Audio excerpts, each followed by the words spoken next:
stories, the manuscripts, everything were kept in here. Many of the documents are still kept here. We went in last time, yeah? You remember there was still many documents are still inside here.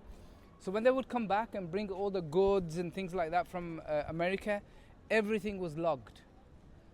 Everything, and even the stories of what they found over there, everything is still in here. Much of it is still in here. And then at one point it became the headquarters of the Inquisition. Who knows what the Inquisition was? Spanish Inquisition. Yeah, what was it?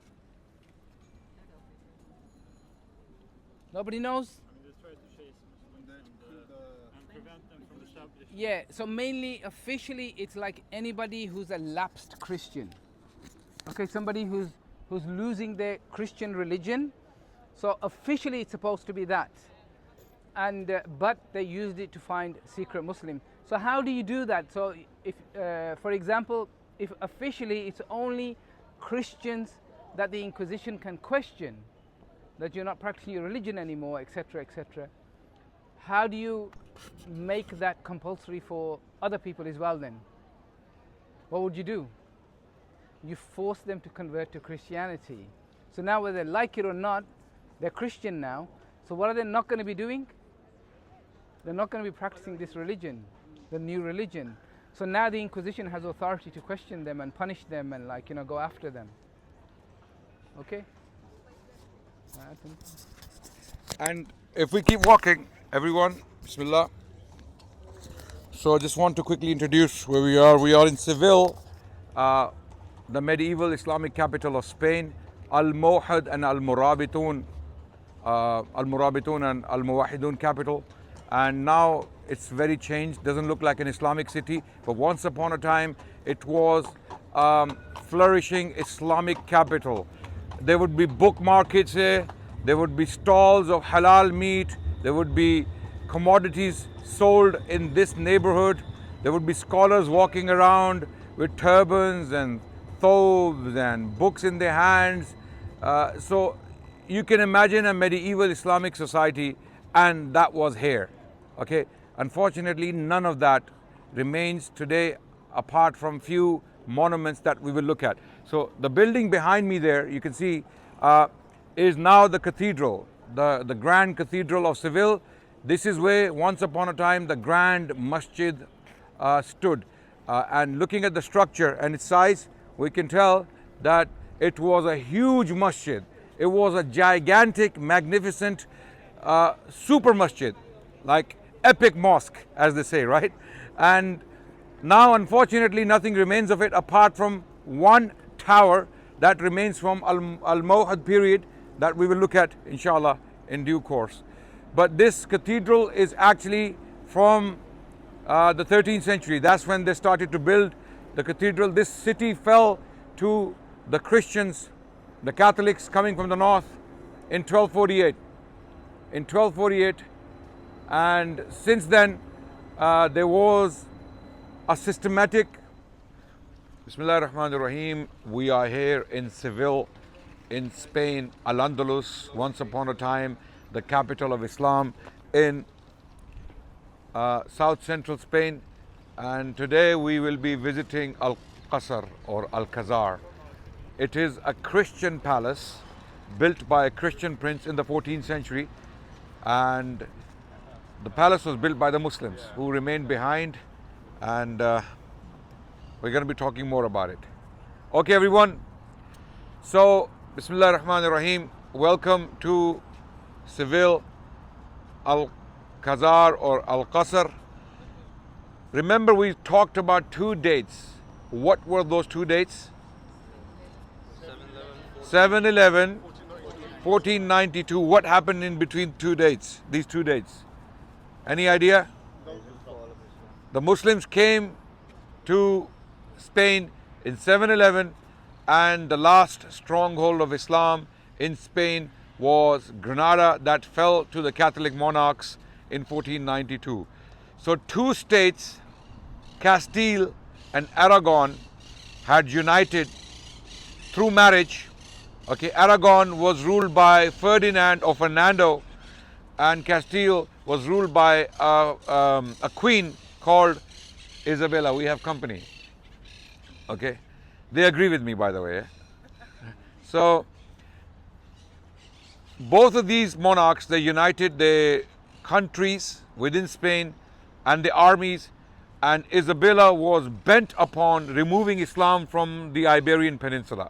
Her life mission, she was a devout Catholic, she was a follower of the Pope at the time. Almost all the popes before her had desired to remove Islam from the Iberian Peninsula as a military power. But Islam had produced a great civilization here. Europeans benefited immensely from the Muslims, what the Muslims had produced here. So Isabella, her life mission was to remove Islam completely from the Iberian Peninsula. She had basically made a vow that before she dies, she will accomplish this, right? So in 1480, they started to take land from the Muslims in southern Spain, Granada. This was already taken, Seville was already gone. So what you see here, if you follow me inshallah, the reason we stopped at this monument is for you to see. What do you see on top of the... You see how important this date is in Spanish history. And by the way, this date is also very important in Muslim history. It is a very important date. It is so important that this date, from this date onwards, the global history would change. The history of humanity would completely switch. As we know, it was in 1492, this very date, when Christopher Columbus came to Queen Isabella and he wanted her to fund, to sanction or to patronize his mission to the India. Christopher Columbus was looking for a route to India to bring more gold home. So Isabella, she decided to back him, and long story short, you will have to go and study Christopher Columbus's history and what he did. He basically makes his way towards the west, Atlantic Ocean, and he bumps into current day Caribbean islands, right? At that time he thought he was in India. That's why the Native Americans were called Red Indians, okay? But it wasn't India. It wasn't India. It was the Americas. It happened on this very date, 1490, or this year, in this year. It happened in this year. And Seville is the place where Christopher Columbus left from, as Brother Tariq explained yesterday, from the river Guadalquivir. He left towards the Atlantic Ocean, and from there he went on to the Americas. So 1492 changed the history of the world. The Americas were discovered, okay, and then from that discovery, the history of the Americas changed. We have North America, we have Canada. Canada is basically, actually Canada, the US, and Latin America, much of Latin America was born from this very takeover of Catholics from Muslims, right?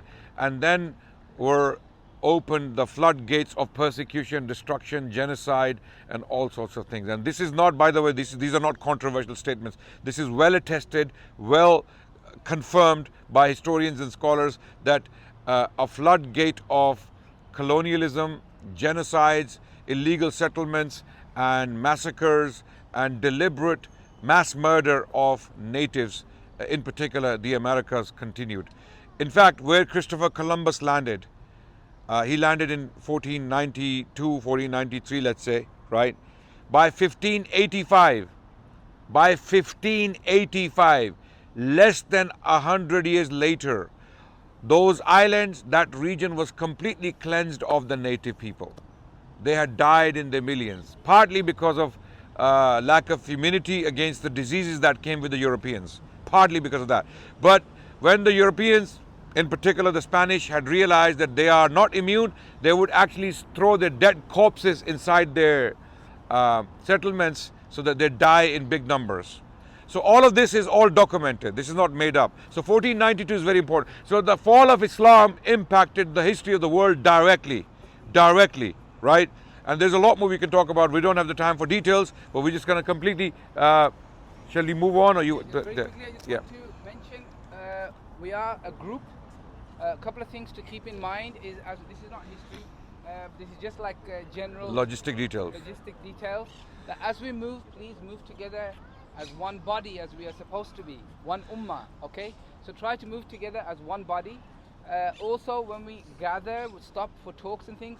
Please keep in mind other people. Don't block the pathways, etc. Consider other people. We don't want to, like, be a nuisance or anything like that. Secondly, if somebody does get left behind, if you lose the group, you get left behind, do not panic, don't worry, don't do anything, just stop and stand still in the place where you are. Don't move from there. And then next week when I come with my next group, we will pick you We'll up pick then, you up. and we'll take you. So don't worry, okay? And the locals are very generous. They will Locals give you are very something to good. eat. They'll drop food off every now and then until next week. Only. So very quickly before we move on, you see the name Fernando on the ship or on the vessel. This is Ferdinand, the husband of Isabella, right? Isabella is on the other side.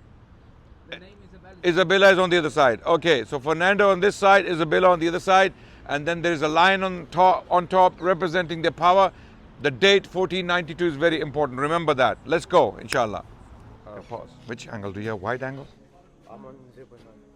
No, just do 0.5 or something. I don't know. Wide angle. There's 0.5. Yeah, wide angle. Okay, so here we are. We're just walking towards Al-Kazar of Seville. Seville was a capital of Islam, and right now we have company as well. Again, there is. I think these are known as Spanish gypsies, and they sing their local songs, folk music. So, if you look at the street, it's pretty much the same. Since it was built, these walls are from Al-Kazar. And this was the capital of Islam and Muslims for a very long time. The size of the streets is exactly the same. You can see not much has changed. There's a street down there. These would be Muslim homes once upon a time, about 800 years ago. But the design hasn't changed. The only change was that the Christians came in and they took all these homes and streets and even the monuments.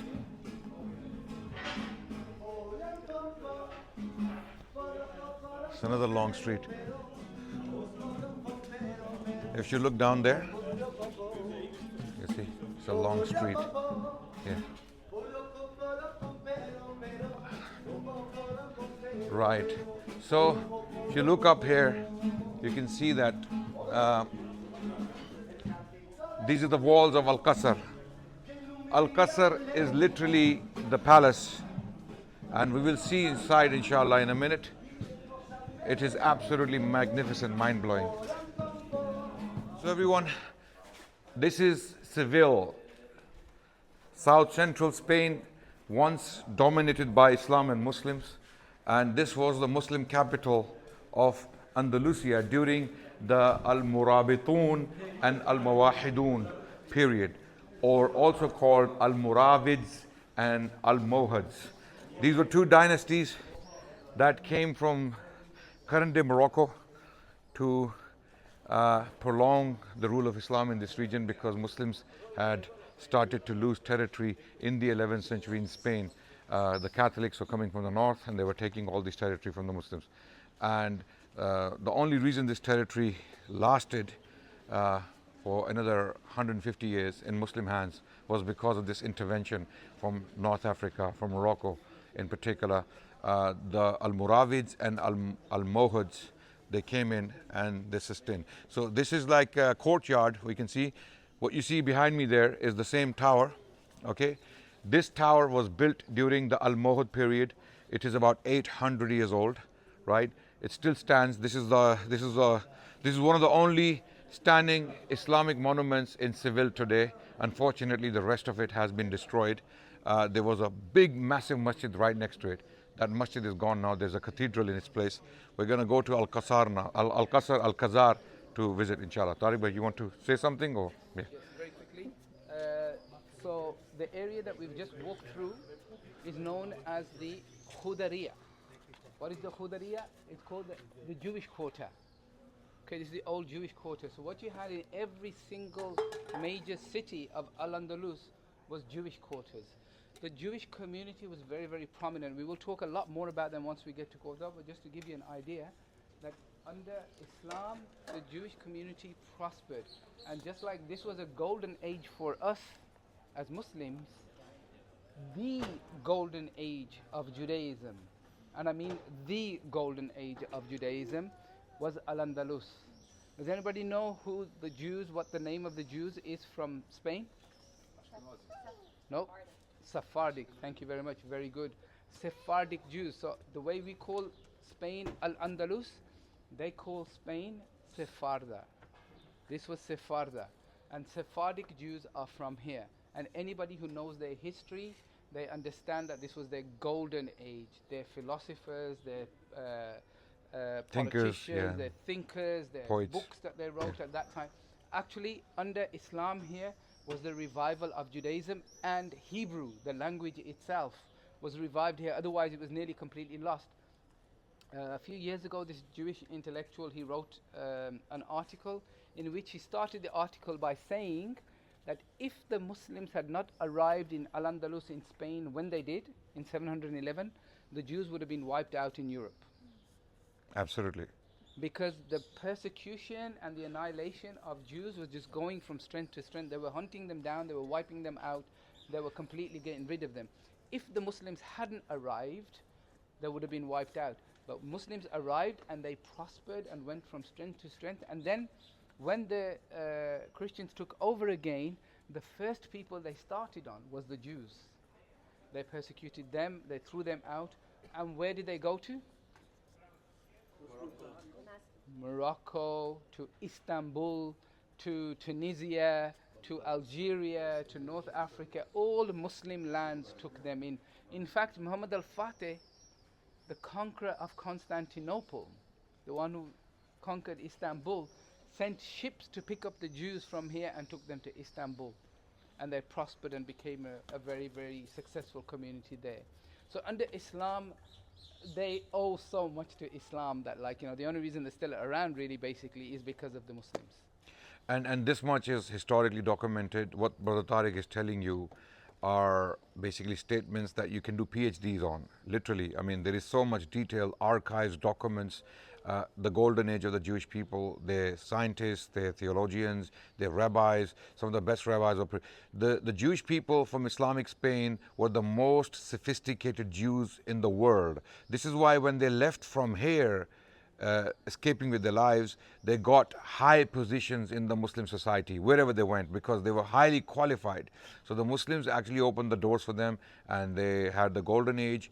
From 900 to 1200, scholars usually put these two dates. I mean, in between these 300 years, the Jewish people had their golden age in Al-Andalus, and then after the land was taken. So when the Catholics came in, why were they going after the Jewish people? Because the Jewish people to them were God killers. God killers. Who is God? Jesus Christ. And he was, what happened to him according to the Christian narrative? What do you see in the churches, in Catholic churches? What do you see? There is a man on the cross, right? And it's a very bloody picture, right? And this is the image all the Catholics had in their minds, that our God was crucified by who? By the Jewish people. So everywhere they went, they were persecuting the Jewish people in particular. Okay, but Islam had no such blame on them, because the Quran says, وَمَا قَتَلُوهُ وَمَا صَلَبُوهُ وَلَكِنْ شُبِّهَ لَهُم. Jesus was not, Isa alayhi salam was not killed, he was not crucified. So the blame is lifted from anyone, right? So this is why, and even what Brother Tariq mentioned, that if they had not come here, the Muslims, they would have been extinct. The Jewish people would have been extinct from European territories, and this is very, very well documented fact. In fact, in 633 CE, there was a council, a church council in the city of Toledo, not far from here, where the Catholic Church at the time, they decreed that all the children of the Jewish people are to be snatched away from their parents, and they are to be raised as Catholics. Forced conversion, okay, and they are to be raised as Catholics. And that was the beginning of the end of the Jewish people. But only Islam's intervention in 711 CE protected and saved the rest of the Jews, and then they became a global power, okay, later on. So that's it. There are books written on these topics, so we can't just go into the details, inshallah. Let's go. Jewish quarter during Muslim time. It's still today known as the Jewish quarter, but at that time that was the Jewish quarter. And you find one in each city: Cordoba, Granada, Toledo, here, all the cities. Okay, here we are in front of Al-Kazar. If you look behind you, I'm talking to the cameraman. Yeah, if you look behind, the wall, you can see there, it says Real Asal, Khazars, okay? No, actually, Real Al-Kazar, Real Al-Kazaris. Basically, it means the royal palace, okay? Royal Al-Kazar. So that's the Christian shield there. And these walls are from the Muslim period. These blocks are from the Muslim period. Of course, there were renovations and changes made. And this is the main square. That would be the Grand Masjid behind me, the Grand Mosque of Seville. That structure now is a cathedral. The masjid was raised to the ground over time. And the tower you see is from the Muslim period. That's an Al-Mohud tower, beautifully constructed. You can see there's a huge difference between the tower in architecture, the design, and the cathedral next to it. So the tower remains, and now we're going to make our way towards, inshallah, the queue so that we can enter the palace. I am here in the courtyard, the hunting or hunter's courtyard in Al-Kazar. What you see there is the gate, the main gate or the main entrance of the palace itself. This palace was built by a Christian king called Peter I in the mid-14th century, 1350s and 60s. 1350s and 60s, he ruled, and he was known as Peter the Just or Peter the Cruel, depending on who's talking about him. Without going into too much history about him, what you see there, blue tiles on top, you know, they seem to be like a Christian symbol or something like that, or Christian messages, right? But it is Arabic. It says La Ghalib illallah. So even that Christian king, Peter I, was so inspired by Islamic calligraphy, Islamic messages, that he put the Islamic formula. But if you look at the word Allah, there's a cross on top of the word Allah. Okay, so he wanted to bring three Abrahamic faiths together in this building. Okay, so it's richly decorated. So we're going to get close to that very quickly. If you follow me, I want to show you an audience hall that was built at that time. So these are clearly from the Muslim period, these arches. Okay.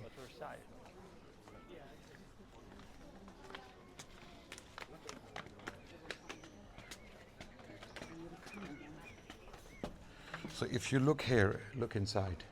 This is absolutely mind-blowing. This is magnificent. So this is again from the 14th century, and there is some part that is from the Islamic period, which is cordoned off. This part is from the Islamic period. We cannot go there because it's protected, and the pillars and the capitals of the pillars, they come from Roman sites. The Muslims have taken these and recycled them into this building. So this is an audience hall that is just outside the palace, and it's richly decorated. There's Arabic calligraphy. Even though the king was Christian, but there were Muslims in this territory at the time. They were called al-Mudajjarun or Mudajjars.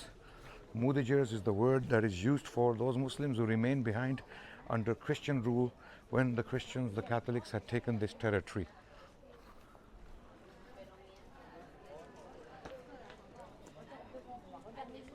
Watch your step, please. Watch your step. So we're going to go now. We're going to go inside the palace. We're going to show you some of the palace inside. It is absolutely mind-blowing. It is so amazing. It is so magnificent. It's unbelievable.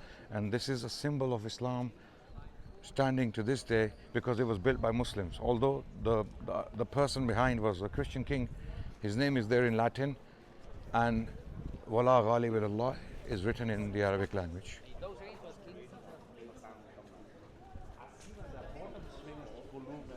So this is the original entrance from the 14th century, 1350s. Very well preserved. And you can see in Latin the name of Peter the first, okay, and the year all of this was built. Okay, let's go inside, inshallah.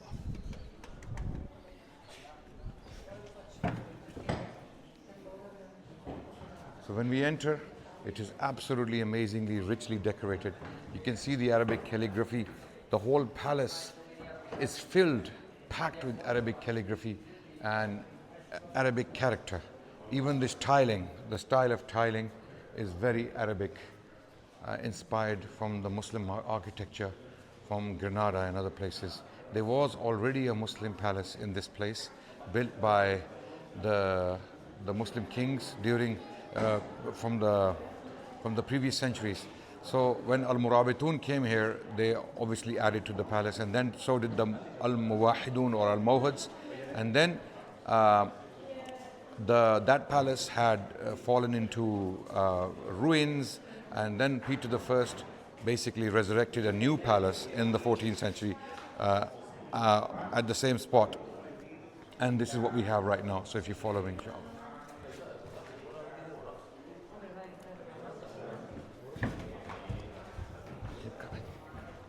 Now brace yourselves, this is a very special place, okay? This is the courtyard of the palace. It's absolutely magnificently, richly decorated. If you follow me very quickly. If you look at the woodwork and the arches, they are very original. These remains are from the Islamic period. They were discovered later on. So this was a garden, okay? So arches represent palm trees. Even the doors are richly decorated. There's a lot of Arabic calligraphy on the doors, you can see. Right? They are all hand carved, okay? And something very special happened in this courtyard. In 2005, a movie was released called Kingdom of Heaven. It was basically a movie on the Crusades, and part of the movie was filmed here in this courtyard. There were scenes filmed in this courtyard. As you can see, if you go and watch the movie again, and it is about the Crusades. Always wash your... Right. So if you look at the courtyard here, this is where the movie, some of the scenes from Kingdom of Heaven were filmed. The movie is about Sultan Salahuddin Ayyubi and the Crusaders, how they faced each other in those days. And this is the courtyard because it gives a very medieval look. And if you look inside this hall, it's absolutely magnificent. Excuse me.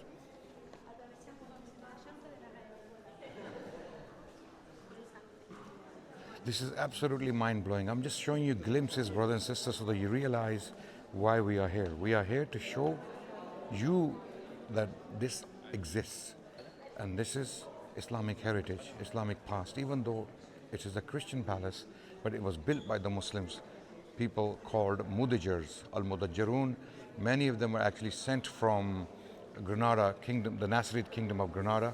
They came here and they helped the Christian king Peter I built this, and this art still survives in very good condition. You must come here to be inspired. And we have future trips taking place every few months. You must go and check out halalgetaways.com, halalgetaways.com, where you will find these tours and dates. You can actually join any of these tours in the future at your convenience. But if you're not coming here and if you're not showing your children this, then what reason do they have to be inspired by the heritage of Islam or the Islamic legacy in Al-Andalus in Spain? So inshallah we'll share a lot more about our heritage in Spain. For now, this is something I wanted to share with you very quickly from Al-Kazar. Now if you look on top, there are depictions, there are images or pictures of kings who ruled Spain from the very beginning to until very recently, or until when this panorama was put up there, okay? And the names of the kings are there. For example, King Roderick is up there, okay, the one who was defeated by Tariq bin Ziyad, okay? And there are other kings who came afterwards, ruling kingdoms of Leon, Castile and Aragon and all other minor kingdoms ruled by Christians, yeah. But amazingly, none of the Muslim kings are mentioned here for some reason, okay? So one of the problems we have with the history of Islamic Spain is that for some reason the history of Islamic Spain is not even considered the history of Europe. When European historians talk about the history of Spain, for some reason they completely cut out the Islamic period. It's for some reason not part of the history of Spain. It's like an alien civilization. But how alien is it? Look at it. How alien is it? Right? And there are clearly Islamic messages on the door. Al-Qudratu Lillah. Al-Qudratu Lillah. Okay? And these are hand-carved doors from the 14th century. Still stand in very good condition to this day.